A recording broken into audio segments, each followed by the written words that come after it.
Hey everyone, it's Kristen Burt for Dance Channel TV. Tonight we're at Screen Actors Guild in Los Angeles for a panel called Choreographers in the Media, sponsored by Dance Camera West. We're going to find out what it's like to be a top choreographer in TV and film. Oh yeah, and find out their top dance moves. Like this. Woo!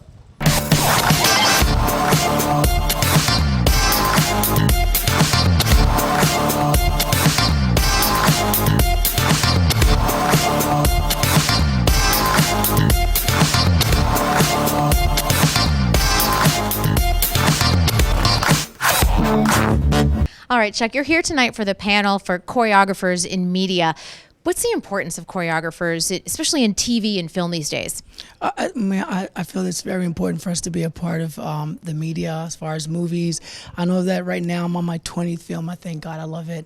Anyway, but we do everything. You know, a lot of people think that choreography is just dancing, but we do more than that. It's it could be something as simple as telling the actor to walk from one side to the other on a timely manner. Choreography could be fighting scenes. Choreography could be so many things. It could be a club scene where you're just pretty much organizing the whole club and making sure that everything runs smoothly for the director and working with the producers and everyone else on set. So it's pretty much so making life easier for the director. Very beginning when I started dancing, it was pretty much so tours and videos, that's all it really was. But now there's so many other avenues that have opened up, so many other things that we can do. I mean, like right now there's reality shows and there's animation. I was blessed enough to work on them, like Shark Tale, for example. All right, Chuck, give me your signature move. What is it? My signature, and step. Okay, I'm gonna step for you. All right, my step. Do it. Okay.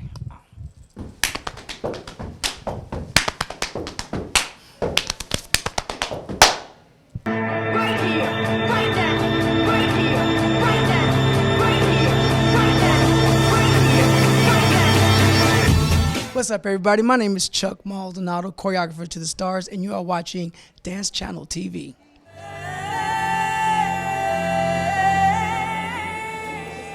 You know, it's really interesting because you've had a really big year with Avatar, and I love that modern dance gets more and more attention as each year goes on. Can you talk a little bit about that? Well, that was the most exciting thing doing Avatar, was the fact that James Cameron would use a modern dance choreographer. Having the opportunity to share that vision with him in this project was actually very amazing, because usually most of the commercial things, they're not looking particularly for that type of choreography, that type of movement. And so it was really good and wonderful to be able to do what I love doing. Not that I can do the other things too, but it was just really wonderful to be able to work in the modern dance arena. And I'm hoping that that will allow more opportunity for producers and directors to, hey, take a look at modern dance. You worked on probably one of the most technically challenging and technologically challenging films of probably the decade. Maybe even of the century so far. I might even say that. I don't know. What were some of the challenges for you as a choreographer?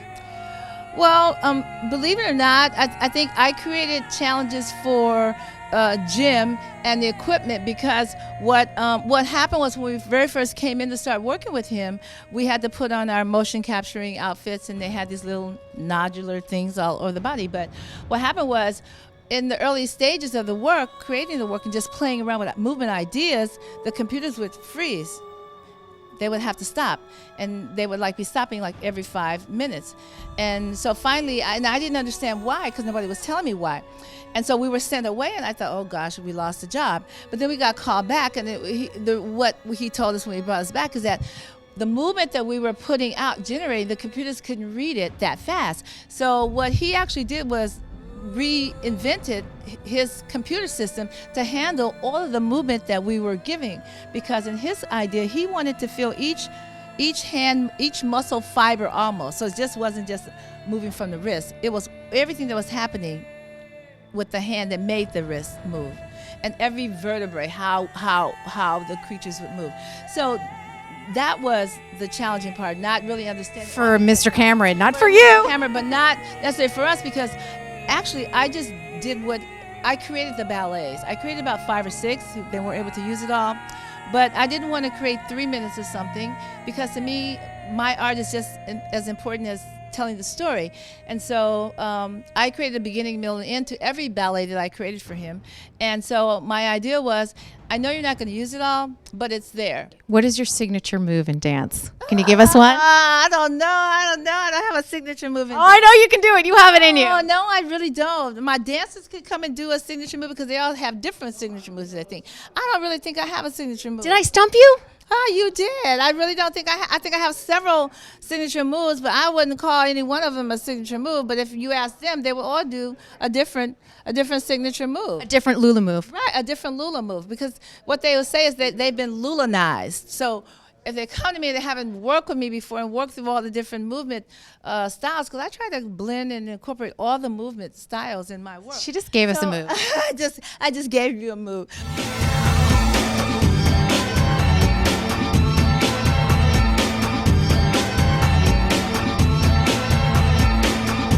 Iconic videos of the 80s.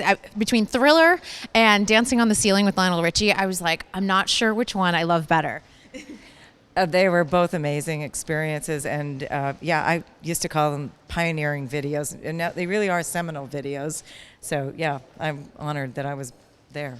And as a choreographer, how did that influence you? Because as a young dancer, being in these, music videos at the time were huge. I ran home every day to see Thriller. What was that like, and how does it influence you now? So what it was like was, it was a great gig at the time, and it was just thrilling to be part of a project like that. All the other dancers I was with were the dancers I looked up to and admired as I was coming up. Of course, anytime Michael Jackson walked on the set, it just lifted us all up 10 more levels. All right, we're asking everyone tonight what their signature dance move is. Do you have one? Oh, I am like stumping the choreographers tonight. I love this. Signature dance. And then they all get shy. What is it? I don't know. I didn't see that one coming. I don't know. It's. I might do this a lot, but then a lot of people do that. So I don't That's know. cute and sexy. I like it. It fits a lot of different situations.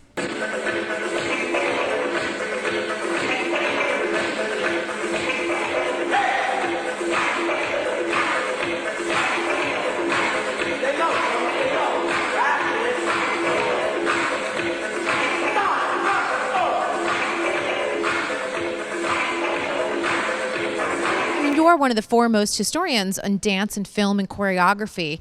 That's a big title, but what really got you interested in preserving all of that? I was inspired as a kid by Fred Astaire, Gene Kelly. That's what I wanted to be. So I didn't become that, obviously. But I thought there's got to be a way payback. So what I got to do is I try to gather all the information. It actually came up when I wrote one of my first books. I couldn't find out who choreographed the movie. I said, that's impossible. That has to exist. And somebody said, well, why don't you write it? And I did. I wrote the book, and I continue to learn. We talk about the classic films of Fred Astaire, and now there's a lot of reality-based shows, competition-based too. Where do you see dance right now in terms of society and media and pop culture? Dance is much more accessible in today's pop culture. I think more people are dancing now than they did, let's say, 10 years ago. With all the reality TV shows, it's okay to be a larger size. It's okay to be a guy trying to do a samba. All of those things are down now. So I think the TV shows and Dancing with the Stars really pays it off, because you get to see astronauts trying to dance, and you still like them. Even if they're not the best, but you love him, so you still loved Buzz Aldrin. Exactly. That's what it is. It's like we all have a mother and a father. It's like seeing your dad dance for the first time and saying, he didn't fall down, that was great. And who do you think in history is going to be the most significant choreographer? That's a tough one too, because we're talking a lot of choreographers, but who do you think maybe had the most relevance to media standing here in 2010? I'll turn that around. Michael Jackson. Michael Jackson, first and foremost, is a dancer. He's also a choreographer. Unbeknownst to himself, he's got a movement language that is unique unto itself. Actually, talking about Thriller in there tonight, Thriller actually taught all the choreographers in Bollywood how to choreograph and how to edit. They all say it. Where did you learn to dance? Thriller. So I would say right now he has the most impact on the world culture. So we were asking about signature moves. What is your signature move, Larry? My signature move is applauding. 'Cause this is